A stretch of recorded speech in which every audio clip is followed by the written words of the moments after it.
Realme 7 dual screen setting. नमस्कार दोस्तों, स्वागत है आप सभी का तिकिराज यूट्यूब चैनल पर।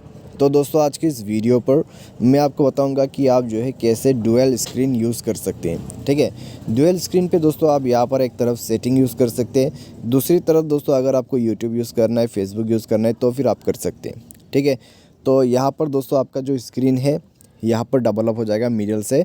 तो ऊपर की तरफ दोस्तों आप अलग एप्लीकेशन चला सकते हैं और नीचे की तरफ आपको अलग एप्लीकेशन चलाने का ऑप्शन मिल जाएगा। तो कैसे आपको ये करना है चलिए देखते हैं। वीडियो शुरू करने से पहले अगर आपने चैनल को सब्सक्राइब नहीं किया है तो सब्सक्राइब करके बेल आइकन को क्लिक करें। यदि आप ऑनलाइन पैसा कमाना चाहते हैं तो वीडियो डिस्क्रिप्शन पर आपको लिंक मिल जाएगा। तो चलिए दोस्तों वीडियो शुरू करते हैं। सबसे पहले हम सेटिंग ओपन करेंगे, उसके बाद दोस्तों रिसेंट बटन, ठीक है, यहाँ पर आपको क्लिक करना है नीचे रिसेंट बटन पे।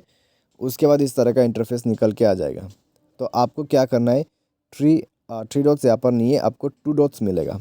ठीक है, टू डॉट्स पर क्लिक करना है, स्प्लिट स्क्रीन का जो ऑप्शन है उसमें आपको क्लिक करना है। उसके बाद दोस्तों ऊपर में सेटिंग ओपन हो गया। अभी फेसबुक ओपन करने के लिए आपको फेसबुक ओपन कर देना है और उसके बाद आप यहाँ पर देख सकते हैं। ठीक है, तो कुछ इस प्रकार से दोस्तों आप फेसबुक यहाँ पर यूज़ कर सकते हैं। तो ऊपर की तरफ दोस्तों आप सेटिंग यूज़ कर सकते हैं और नीचे की तरफ फेसबुक, ठीक है, या फिर कोई भी एप्लीकेशन आप यूज़ कर सकते हैं।